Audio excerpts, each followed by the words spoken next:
Hello students, today we are taking our discussion of biomolecules forward, and here in this video today we are discussing about the next important entity of the chapter biomolecules. In my previous video of biomolecules we discussed about carbohydrate.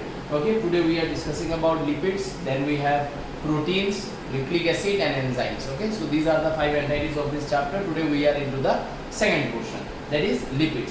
So before we go into the typification of lipids, like what types of lipids are there, and as I have already said you that this chapter biomolecule, here we will get biomolecule but there is another chapter biomolecule in your chemistry. So why one chapter has to be placed at two different subjects, is not it? Because here whatever biomolecules we are studying, it will have to be approached more in a biological concern. But whereas in the chemistry one, you will be getting some more reactions, like chemistry point of view से वहाँ पे पढ़ोगे. यहाँ पे we are mostly going to discuss different types of biomolecules with biological significance. Okay. Hence, what is the requirement? What is the requirement to study here under this heading lipids? First, you will have to know what are the characters of lipids, what is lipid, what are its character, what are its function from the biological point of view, followed by types of lipid, what are the types, what are their structure, okay, which type of lipid is unique, which lipid does what. This is what you need to study here in the biology का biomolecules में. ठीक है? Now see, as I have said you how to study these portions, similarly we are starting our discussion from the what is lipid, then we will go into the types of lipid. So here I have given some of your informational point that will surely help you in your entrance. Like, who gave the term lipid? The term lipid was given by a person called as Blood. Okay, so this is something you need to remember. Lipid is a heterogeneous, that is made up of different types of atoms. Okay, so here we are using the word heterogeneous because in its chemical composition we are going to see different types of atoms involved in the formation of this particular molecule. So it is heterogeneous, it is organic. Okay, organic and inorganic is used with the presence or absence of carbon. So here this lipid will have a carbon backbone, hence organic compound. Like, what are the things which is going to make it? It is the carbon, hydrogen, oxygen mainly, and also there are some other minerals also like phosphorus, sulfur, okay, etc. Okay, so these are also some minerals which are present in the formation of lipids. Now, in between these main atoms, that is CHO, what do we see? We see that the concentration of oxygen is found much lower than the concentration of these two. The concentration of carbon and hydrogen concentration is found way more higher in lipids in comparison to oxygen.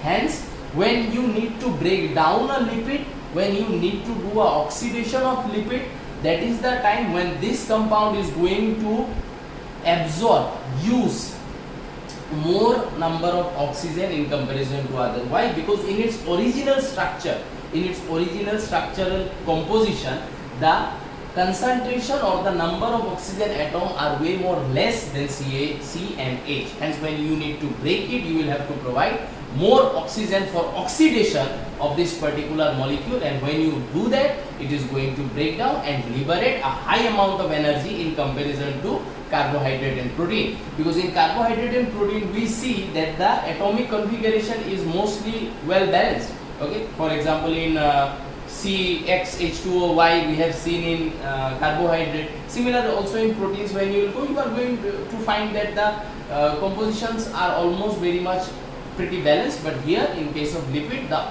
oxygen concentration is found less. Hence, whenever you need to break it, more oxygen consumption will be done by this molecule, and hence it also releases more energy in comparison to carbohydrate and proteins. For example, if you if you do the oxidation, or if you break 1 gram of lipid, 1 gram of fat, it is going to produce 9 kilocalorie of energy. Whereas in case of both carbohydrate and protein, it is 4 kilocalorie per gram oxidation. Okay, so from protein and carbohydrate, the fat is doing more than the double. Okay, so this is one point you need to remember. The next is they are the primary energy storage product. Okay, in our body the storage of food materials are done in two forms, one in the form of carbohydrate, another in the form of fat. Carbohydrate is generally stored in the form of glycogen in our liver cell, muscle cell, whereas the fat is stored in adipose tissue, okay, adipose cell, bone marrow, okay, in these places. Okay. Now in our body, whenever there will be a requirement of energy, suppose if you are fasting, suppose if you did not had anything for a long time, then how you are going to survive? The reserve food material of your body is going to provide you that energy to survive. Now who will do that first? Glycogen will do that first, okay, that is a carbohydrate will do it first, but it can provide you energy, it can keep you alive only for a single day, for 24 hours, but without food you can live till 10 hours. Now sorry, you can live till 10 days. So the first day you are going to get all the necessary energy का जो भी requirement होगा, you will get it from the glycogen, but after one day the glycogen reserves are going to be finished. Now who will provide you the energy for the remaining 9 days if you don't eat anything? Still if you want to stay alive, if you want to do fasting for 10 days, who is going to keep you alive beyond that first day? It is the fat. So fat is going to keep you alive for 9 days, 10 days. So hence we are saying this to be the primary energy storage product. Okay, पहला कौन liberate होगा, पहले कौन आएगा? That is glycogen. जब जरूरत पड़ेगा instantly कौन आएगा? That is glycogen. बट लंबा टाइम तक मुझे कौन सपोर्ट करेगा, लंबा टाइम तक मेरा एनर्जी स्टोरेज का रिक्वायरमेंट को कौन देखता रहेगा, कौन उसका ऊपर मॉनिटर करेगा, कौन सप्लाई करेगा? फैट करेगा, ठीक है, इसलिए इसको प्राइमरी एनर्जी स्टोरेज प्रोडक्ट बोला जा रहा है. This you can also consider to be one of the function of lipid, और you can also add it in its definition और something like that. Now if we go on the function, this can be one function that it is forming the energy storage products. Okay, second function, formation of cell membrane. We know that cell membrane, our cell membrane is made up of lipid bilayer, is not it, like two layers of lipid surrounds a cell and forms that cell membrane, due to which a cell can create an internal environment. Okay, so these are the things we will also get in second year का एक chapter evolution, वहाँ पे भी अच्छे से मिलता है regarding the formation of cell membrane. और in first year also I talked about the process of evolution where we talked about protocell. So how that cell membrane of protocell has been formed? It is formed by the lipids. Okay, so lipids form does the formation of cell membrane. Acts as a chemical messenger. Why? Because lipids are one of the primary constituent of some hormones produced in our body. Our body has several hormones, is not it? And through that hormone our body does what? The messaging thing. एक जगह से दूसरा जगह message convey करना है, chemically किया जाता है. किसके मदद से? हॉर्मोन्स के मदद से. कुछ हॉर्मोन्स है जो प्रोटीन से बनता है, कुछ हार्मोन है जो लिपिड से बनता है. तो लिपिड हमारे बॉडी के कुछ important hormones, like if you ask me sir example भी दे सकते हैं, ऐसा कुछ नहीं है. Progesterone, testosterone, estrogen,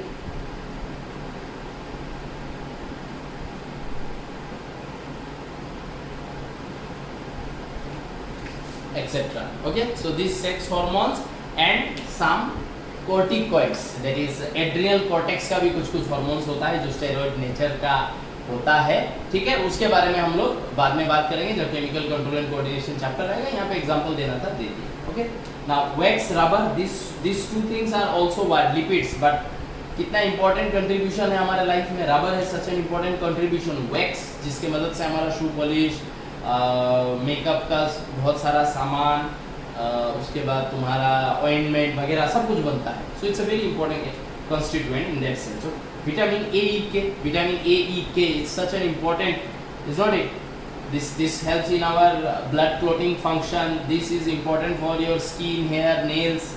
Okay, vitamin A is important for your vision as well as your joints, as well as your bone health, everything. So these are important vitamins, and what makes them? Lipid makes them. Plant pigments like chlorophyll, carotene, is not it? Carotene के वजह से हमारा आँख जो है वो आँख photo pigments बना सकता है. ये सब बाद में you will get connected. Okay, beta carotene के मदद से बनाया जाता है. Now chlorophyll, you know about chlorophyll, like how useful pigment it is for plant. Without this the plant will not be able to make its own food. Okay, so this is the introductory portion of lipid. Even if you are asked about write a short note on lipid, अगर इन्हीं points को अच्छे से सजा के जितना भी मैंने broadly बोला है, ठीक है ना, समरी में बोला है वो सब अगर लिख दोगे तो भी आराम से शॉर्ट नोट का कंटेंट यहाँ से आ जाएगा. Now we will move towards the types of lipid. What are the types of lipid and what are the important lipids found in them and what are important from biological aspect. Okay, so I hope you understood this part. So यहाँ आगे बढ़ रहे हैं. यहाँ पे जैसे कि I told you we are going to discuss about the types of lipids. So we are discussing here about the types of lipids. So in a bigger category we are going to find lipids are of two types. One which is simple lipid, another which is a compound lipid. Okay, so just in order to create a contrast, to create a difference between the two, I have written a very simple definition of the two. ठीक है, लेकिन compound lipid का discussion बाद में करेंगे. Simple lipids are basically neutral fats or pure lipids. That means they will be made up of the lipid oriented entity only. इसमें non lipid चीज नहीं होगा. लेकिन in case of compound lipid, it is not a purely lipid because it is made up of a non lipid group attach to a lipid group. माने उसमें lipid तो रहेगा ही, लेकिन लिपिड के साथ कुछ नॉन लिपिड कंपाउंड भी रहेगा. जैसे कोई प्रोटीन रहेगा, जैसे कोई कार्बोहाइड्रेट रहेगा. फॉर एग्जांपल से देखो, समझो लाइपोप्रोटीन, प्रोटीन है, लाइपो है. लाइपो माने लिपिड, प्रोटीन, प्रोटीन लिपिड के साथ जुड़ा हुआ है. So it's a non lipid compound which is attached with the lipid. So lipoprotein. Glycolipid, carbohydrate जुड़ा हुआ है लिपिड के साथ, है ना. अब आगे जाके लाइपोप्रोटीन के अंदर क्या क्या एग्जाम्पल्स हैं, उनका क्या सिग्निफिकेंस है बायोलॉजिकल, ग्लाइकोलिपिड का क्या सिग्निफिकेंस, वो सब थोड़ा सा डिस्कशन करेंगे बाद में, है ना. जस्ट टू क्रिएट कंट्रास्ट में वो साइड में वो कंपाउंड लिपिड के बारे में लिख दिया. अब ये जो सिंपल लिपिड्स है, though we know it's a pure lipid, it has no non lipid thing attached to it, है ना. तो अब ये क्या क्या है, what are the simple lipids, that is what we need to no.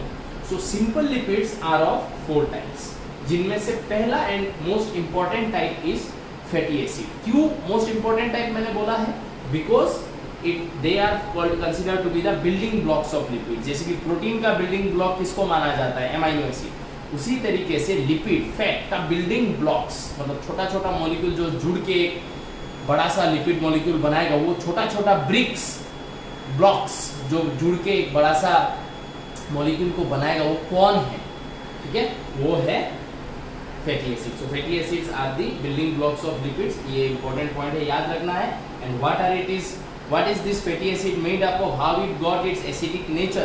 Okay, it is made up of two things, always remember. It will be made up of a hydrocarbon chain, okay, hydrogen carbon का chain, and a carboxyl group, ठीक है. and due to the presence of this carboxyl group, this particular thing gets this acidic nature, hence it is called as acid. Because carboxyl group which is an acid. तो यहाँ पे देखो carboxyl group draw किया है, ठीक है. Carbon occupied with 4 bonds, ठीक है. सिमिलर ये भी कार्बन ऑक्युपाइड विथ 4 बॉन्ड्स. यहाँ H H नहीं दिया है बस, और इस तरफ H H S S H H H H H, ठीक है. So this is your hydrocarbon chain and this is your carboxyl group, and togetherly this one will be considered as a fatty acid. So see, as per the definition I told you, ठीक है, कि they are mainly made up of how many atoms, 3 atoms mainly, that is carbon, hydrogen and oxygen. Now you see how many carbon and hydrogen atoms are here, and in comparison to them how many oxygen are there. So oxygen are relatively very less, hence they need more oxygen for oxidation. Okay, now this is the basic fatty acid thing that you need to know. But where from the question comes, if it comes from the fatty acid, it comes from the types of fatty acid. Because now when we go to discuss the types of fatty acid, we are going to find that the fatty acid are of 2 types, saturated and unsaturated. Now why it is called saturated and unsaturated, and what are the examples? Examples are most important. That is what we are going to discuss next. So I hope you understood this part. So यहाँ पे देखो 2 types of fatty acid के बारे में discussion start किया है, जिसमें से 2 types मैंने 2 तरफ लिख भी दिया है, ठीक है. The first type is called as saturated fatty acid and the second type is called as unsaturated fatty acid. तो नाम याद रखने में इतना मुश्किल नहीं होगा, saturated, unsaturated, है ना. Now we know what is saturation. Saturation means when, क्या बोले, अगर हम लोग नॉर्मल लैंग्वेज में बोले तो कभी ऐसा होता है कि नहीं, कि स्कूल से थके हरे आते हैं, कॉलेज से थके हरे आते हैं क्लास करके, and we feel very hungry, and to your surprise your mom has cooked something very delicious for you. What do? You try to eat it as much as you can, है ना. तो यहाँ तक आने तक खा लेते एकदम, जिसके एलिमेंट पेट से भरते हुए बोले यहाँ तक आ गया है, एकदम ओसोफेगस में उठने लगा है खाना, पेट में और जगह नहीं है. So that is the condition when we stop. And what do we feel? उस टाइम पे जो फील करते हैं after eating so much, that is saturated वाला फील। हमारा जो एलिमेंट्री कैनल है वो सेचुरेटेड हो चुका है, हर तरफ से ऑक्यूपाइड हो चुका है, हर तरफ से ऑक्यूपाइड हो चुका है, क्योंकि हम लोगों ने ज़रूरत से ज़्यादा खाना ठूस लिया है ना। नहीं पता तुम लोग करते हो कि नहीं, मैं तो करता हूँ भाई। मेरे को भूख लगता है तो मैं एकदम खतरनाक खाता हूँ, कभी कभी तो इतना खाता हूँ कि यहाँ तक आ जाए खाना और एकदम सेचुरेशन वाला फील आ जाए, है ना। ऐसे भी खाना खाते हैं बीच बीच में, खाना भी चाहिए, यही एज है, यही उम्र है, खाने का भी नहीं खाएंगे तो कब खाएंगे। Okay, whatsoever, coming back to the topic, saturated fatty acid में हम लोग को कोई भी डबल बॉन्ड नहीं दिखेगा। फैटी एसिड का स्ट्रक्चर याद करो, जो ऑलरेडी हम लोग जानते हैं, what is the structure of a fatty acid, is not it. So here in this, excuse me, so what we will see that in this मेरा एक और सेल फोन है, इसमें फोन आ रहा है, ओके। सेचुरेटेड फैटी एसिड में हम लोग को डबल बॉन्ड नहीं दिखेगा। जो फैटी एसिड का स्ट्रक्चर हम लोगों ने बनाया था, made up of hydrocarbon chain and COOH, okay, वही स्ट्रक्चर है, लेकिन कार्बन कार्बन के बीच में, कार्बन कार्बन के बीच में, I am not saying carbon and उसके किसी एक एटॉम जिसके साथ वो जुड़ा हुआ है, मैं उसके बारे में बोल रहा हूँ। कार्बन और कार्बन के बीच में हम लोग को कोई भी डबल बॉन्ड देखने को नहीं मिलेगा। तो वही चीज लिखा है, no double bond is seen between two carbons, all the carbons except for COOH। COOH क्यों लिखा है? बिकॉज C ऑक्सीजन को पकड़ने के लिए डबल बॉन्ड एक लगाता है, हम लोग उसके बारे में बात नहीं कर रहे, हम लोग कार्बन कार्बन के बीच के बारे में बात कर रहे हैं। Are occupied with hydrogen from all the sides. तो अगर एक कार्बन चारों साइड से हाइड्रोजन से ऑक्यूपाई हो जाए तो वो नेक्स्ट कार्बन के साथ डबल बॉन्ड कैसे फॉर्म करेगा? ये तो पॉसिबल ही नहीं है। समझ में आ रहा है कि नहीं मेरा बात, कि कार्बन जो है वो चारों तरफ से हाइड्रोजन से घिरा हुआ है, तो वो 3 बॉन्ड तो फॉर्म कर ही लिया, दूसरा तो नेक्स्ट कार्बन के साथ बॉन्ड फॉर्म करने के लिए एक और बॉन्ड लगेगा ही। तो 2 कार्बन के बीच में there will be no double bond, and that is what makes a fatty acid saturated. यहाँ पे देखो एग्जांपल हम लोगों ने दिया है कुछ, टोटल नंबर ऑफ एग्जांपल है 10। Okay, if you ask me sir, number of saturated fatty acids are present, total 10 saturated fatty acids are present, 10. Okay, in comparison to this, unsaturated fatty acids are 7 in numbers, but this is 10 in number, and I have given example of only 3. जो मेरे साइविकास के students हैं उनको मेरे notes में से मिल जाएगा remaining का नाम, ठीक है, लेकिन सब सीखना पड़ेगा, यही प्रॉब्लम है। यहाँ पे मैंने कुछ ही एग्जाम्पल लिखा है, ठीक है, ये butyric, lauric and behenic acid. Okay, तो लोरिक फैटी एसिड जो है उसमें नंबर ऑफ कार्बन इज 12, जबकि बेहनिक में इट इज अराउंड 22। समझ में आ रहा है कि नहीं आ रहा है? ठीक है कि नहीं? ब्यूटाइरिक में इट इज 4, ठीक है, 4 होने से कैसा हो जाएगा? Carbon carbon carbon carbon carbon, ठीक है। C जो है double bond O, single bond OH, because वो तो रहना ही पड़ेगा। बाकी देखो कार्बन जो है वो चारों तरफ से हाइड्रोजन से घिरा हुआ है। So under that condition this butyric acid has no double bond present between the 2 carbon, ठीक है कि नहीं? तो ये कैसा फैटी एसिड हुआ? ये सैचुरेटेड फैटी एसिड हुआ, ठीक है। और ये सब नंबर ऑफ कार्बन है, 4 कार्बन, 12 कार्बन, 22 कार्बन से एक फैटी एसिड ये बना हुआ है। टोटल टाइप्स यहाँ पे, total types of 10 in numbers saturated fatty acid, ठीक है, that you will get from the notes. Coming back to the unsaturated fatty acid, तो यहाँ पे इस डेफिनेशन का उल्टा हो जाएगा। यहाँ पे हम लोग क्या देखेंगे कि जो COOH वाला कार्बन है उसमें तो डबल बॉन्ड है ही, बिकॉज वो ऑक्सीजन को पकड़ रहा है, वो अलग चीज है, लेकिन कार्बन कार्बन के बीच में भी हम लोग को डबल बॉन्ड दिखेगा। क्यों? Because the carbon is not occupied by hydrogen like this from all this side, and hence अगर सपोज ये जो कार्बन है, ये कार्बन का यहाँ पे बोला हाइड्रोजन नहीं होता, तो ये कार्बन क्या कितना बॉन्ड फॉर्म कर रहा है? 3। समझ में आएगी नहीं? तो ये कार्बन का भी बोले यहाँ पे हाइड्रोजन नहीं है, ये भी कितना फॉर्म कर रहा है? 3। तब उसको क्या करना पड़ता है? डबल बॉन्ड फॉर्म करना ही पड़ता। सेम सिनेरियो हम लोग क्या देखेंगे, इधर भी देखेंगे, इस वाले में देखेंगे यहाँ, ठीक है। तो यहाँ पे देखो, thus double bond can be seen between the carbons to fulfill the required balance of 4 bonds by a carbon in an organic molecule। 4 bond को तो उसको फॉर्म करना ही है। अगर कोई कार्बन हाइड्रोजन से ऑक्यूपाइड नहीं है तो कार्बन कार्बन के बीच में करना होगा।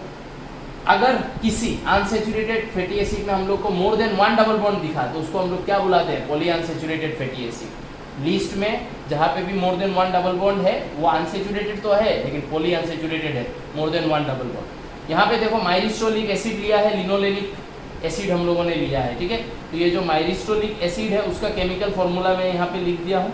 अब इसको अगर हम लोग को दिखाना है तो कैसे दिखाएंगे? CH3 कार्बन, CH3 हो गया, उसके बाद CH2 ऐसे CH2 होल 3, तो यहाँ पे H2 ये CH2 CH2 CH2 होल 3।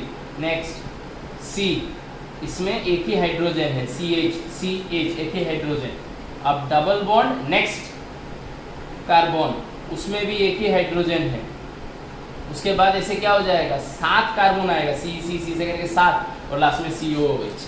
तो इसमें क्या हो रहा है, देखो ये जो कार्बन है, इस कार्बन में सिर्फ एक हाइड्रोजन लगा हुआ है, ये जो कार्बन है इसमें सिर्फ एक हाइड्रोजन लगा हुआ है, लेकिन कार्बन को 4 बॉन्ड का क्राइटेरिया को फुलफिल करना होगा। तो ये 1 2 एडजेसेंट कार्बन के साथ डबल बॉन्ड, देखो carbon is not fully occupied by hydrogen, hence in between 2 adjacent carbon there has come what, a double bond, and due to the presence of this double bond, this is called as unsaturated fatty acid. Okay, now what are the types? 7 numbers, 10 numbers. What are they? What are their names? What are their chemical formula? Everything is given in the notes. You need to see that from the notes. Okay, so these are the types of fatty acids that I wanted to discuss. Now we will move towards the second most important entity of simple lipid, that is triglycerides. Now we will see what is triglyceride. Okay, I hope you understood this part. So यहाँ हम लोग second entity of simple lipid के बारे में बात कर रहे हैं. So when we talk about the second entity of simple lipid, we talk about triglycerides. Okay, and triglycerides are the bigger molecules of fat. अगर हमारा बॉडी में फैट स्टोर होता है तो वो फैट कौन से फॉर्म में स्टोर होना चाहेगा. तुम अगर अपने घर में सपोज, है ना, मैं यहाँ पे क्या बात कर रहा हूँ उसको रिलेट करो. तुमको सपोज अपने घर में पैसा जमा करके रखना है, तो तुमको पैसा अगर तुमको जमा करके रखना है, will you like to keep चिल्लर और you will like to keep 2000 rupees का नोट. ऑब्वियसली 2000 रुपीज़ का नोट, बिकॉज वो क्या करता है, वो ह्यूज सम ऑफ मनी है plus lot of money in one denomination. ठीक है, एक ही पेपर में 2000 रुपीज़ है और उसको अगर हम लोग एक बंडल में, इतना बंडल में स्टोर कर देंगे तो लाख रुपीज़ स्टोर हो जाएगा. लेकिन अगर तुमको लाख रुपीस अगर मैं कॉइन्स दूं स्टोर करने के लिए, तो तुमको तो देखिए एक अलग सा रूम बनाना पड़ेगा उसके स्टोरेज के लिए. हमारा बॉडी भी सेम है. हमारा बॉडी भी चिल्लर जो है, फैटी एसिड इज अ चिल्लर, इट्स अ बिल्डिंग ब्लॉक. ये छोटा छोटा मॉलिक्यूल है जो जुड़ के एक बड़ा सा फैट बनाता है. चिल्लर रखना हमारा बॉडी को भी पसंद नहीं है. हमारा बॉडी भी क्या चाहता है कि चिल्लर को जोड़ के एक बड़ा सा नोट बना ले. वो नोट कौन है, वो है ये, और उस नोट को बॉडी में स्टोर करे.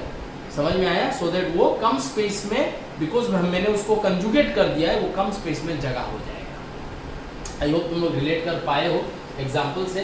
तो ट्राइग्लिसराइड जो है, it's a storage form of lipid in a cell और a body of an organism. किसी भी सेल या किसी भी ऑर्गेनिज्म की बॉडी में लिपिड स्टोर्ड है, तो कौन से फॉर्म में स्टोर्ड है, ऑप्शन देखने का जरूरत है. सीधा ट्राइग्लिसराइड इसी फॉर्म में स्टोर्ड है. Serve in providing huge amount of energy. ठीक है, बिकॉज ये छोटा छोटा मॉलिक्यूल के जुड़ने से बनता है. So when you break this triglyceride, you are going to get a lot of energy, because small units के जुड़ने से ये बना है. So you are going to get many units, so you can take out the energy from those units. Is not it? Okay, esters of fatty acids.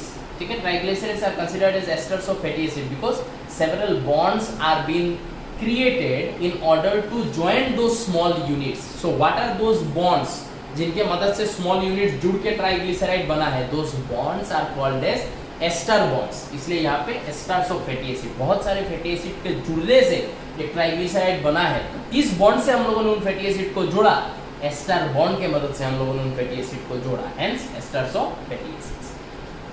This triglyceride is going to act as insulators. That means जिनके body में ये होगा उनको गरम बहुत ज़्यादा लगेगा, है ना, बिकॉज उनका बॉडी का हीट जो है वो निकल के नहीं जा पाएगा. ये फैटी एसिड उसको बॉडी के अंदर ट्रैप कर लेगा और उसको बाहर जाने नहीं देगा. तो बॉडी के अंदर ही गर्म ज़्यादा लगेगा. इसलिए देखो मोटा लोगों को गर्म ज़्यादा लगता है.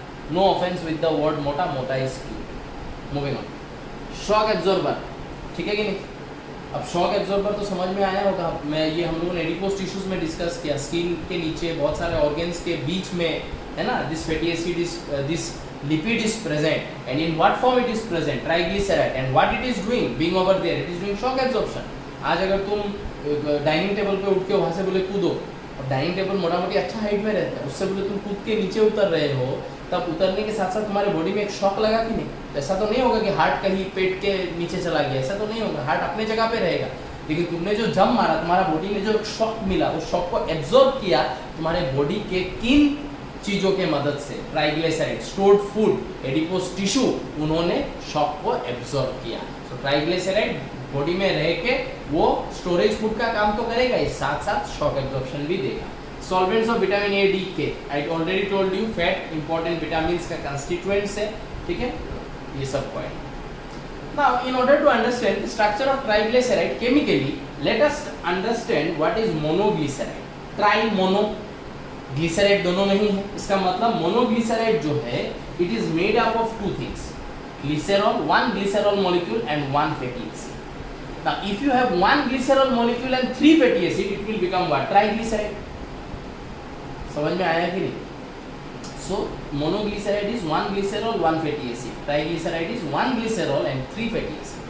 Now monoglyceride को अगर हम लोग हाइड्रोलाइसिस करें, माने वाटर अगर दे के इसको अगर हम लोग तोड़ दे, हाइड्रोलाइसिस मींस दैट ओनली कि अगर वाटर दे के हम लोग तोड़ दें, हम लोगों ने कार्बोहाइड्रेट में भी वो डिस्कशन किया है, अगर करें तो हम लोग को एक ग्लिसरॉल और एक फैटी एसिड मिलेगा। सिमिलरली एक ग्लिसरॉल और एक फैटी एसिड के बीच से अगर हम लोग एक वाटर मॉलिक्यूल निकाल लें, that is called as condensation और dehydration synthesis, is not it?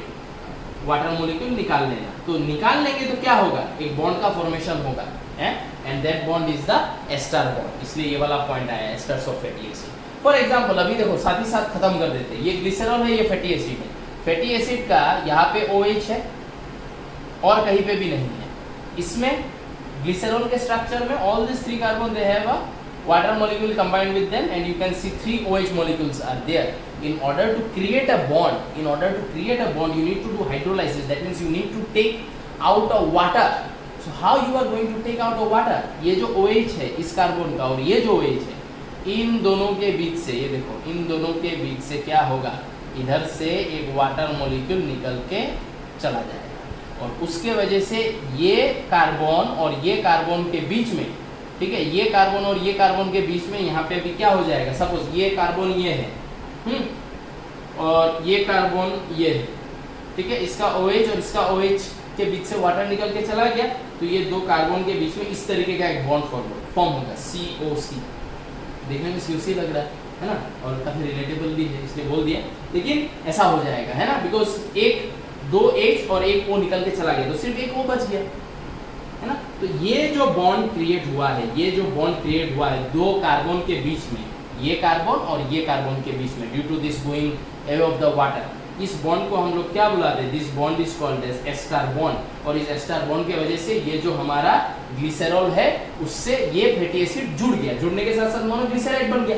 लेकिन ये फैटी एसिड जुड़ने के बाद भी दो OH खाली है, वो दो OH में और दो फैटी एसिड अगर जुड़ जाता है तो तीन फैटी एसिड एक ग्लिसरॉल कैसे जुड़ गया, समझ में आया कि नहीं? और उसी जोड़ने के वजह से फॉर्म होगा ट्राइग्लिसराइड, जिसका केमिकल फॉर्मूला मैंने यहाँ पे लिखा है, C R2R1 R3 C R2R1 R3 and these are considered to be the fatty acid, ठीक है। जो ये ग्लिसरॉल कंपाउंड है बीच में, ये ग्लिसरॉल के कार्बन के साथ देखो कैसे जुड़ा, ठीक है। So this is triglyceride with all the important functions that has been discussed. अब आगे हम लोग और क्या क्या एंटाइटी है उसके बारे में देखते हैं। आई hope you understood this portion. यहाँ देखो दो next entity of simple lipid उसके बारे में बात किया है, एक है वैक्सेस, एक है स्टेराइड्स। स्टेराइड जो है वो इम्पोर्टेंट, ये पहले डिस्कस कर लेते हैं। स्टेराइड जो है वो इम्पोर्टेंट कंस्टिट्यूएंट्स है ऑफ हॉर्मोन्स, ठीक है। जैसे कि हमारा एड्रिनल कॉर्टेक्स मैंने पहले बोला था, उसके हार्मोन, उसमें हार्मोन है कोर्टिसोल्स, वो सब के प्रोडक्शन में, सेक्स हार्मोन्स वगैरह के प्रोडक्शन में ये स्टेराइड्स जो है it takes an important role and it's a simple lipid, so it has a role in the formation of hormones, okay. Waxes they are monoglyceride, ये याद रखना है definition, very important. Monoglycerides with only one molecule of fatty acid attached to a long chain of monohydroxy alcohol, okay, so it is attached to a long chain of monohydroxy alcohol and not with a hydrocarbon chain or glycerol, है ना। Fatty acid है, ठीक है, तो fatty acid में hydrocarbon chain and COH जो है वो तो है ही, ठीक है, लेकिन यहाँ पे जो अटैचमेंट है वो ग्लिसरॉल के जगह मोनोहाइड्रोक्सी अल्कोहल का लॉन्ग चेन के साथ हो रहा है। Waxes are more resistant to hydrolysis, माने इसको वाटर देके तोड़ा जाना थोड़ा मुश्किल है, तो it is a very resistant towards hydrolysis as compare to triglyceride. Triglyceride will be easily breakable with the help of water but not in case of waxes. Okay, they have an important role in protection by forming water insoluble coatings on hair and skin. हम लोग देखते हैं ना, कोई leaf भी है जिसके ऊपर एक वैक्सी कोटिंग रहता है, जिसके वजह से वाटर पेनिट्रेट नहीं कर पाता है या वाटर फैलता नहीं है. फॉर एग्जांपल पोसू पाता. अब पोसू को इंग्लिश में फिलहाल भूल गया हूँ, but I hope you understand what is पोसू, है ना. तो पोसू पाता जो है उसमें भी जब पानी गिरता है, देखा कि नहीं, वो पानी कैसे फ्लोट करता है, मतलब फ्लोट नहीं, मैंने पानी फैलता नहीं है, जैसे है वैसे रहता है. तो उसके ऊपर में भी, लीफ के ऊपर में भी there is a waxy coating present due to which that water acts और behaves like that. For example bee wax, ear wax माने सेरुमेन जो हमारे कान के अंदर है, बी वैक्स जिससे कॉस्मेटिक वगैरह बनता है. So these are your types of simple lipids. I have discussed all the simple lipids and their types. Remaining everything you will get in your respective notes. Okay, so these are the important aspects of lipids that I have to discuss with you. In the next video we will be talking about some important points and regarding proteins. Okay, so I hope you understood today's lecture. कुछ भी doubt होने से मुझे पूछ लेना, ठीक है. बाकी अपना ख्याल रखना और पढ़ाई करते रहना. Bye bye everyone.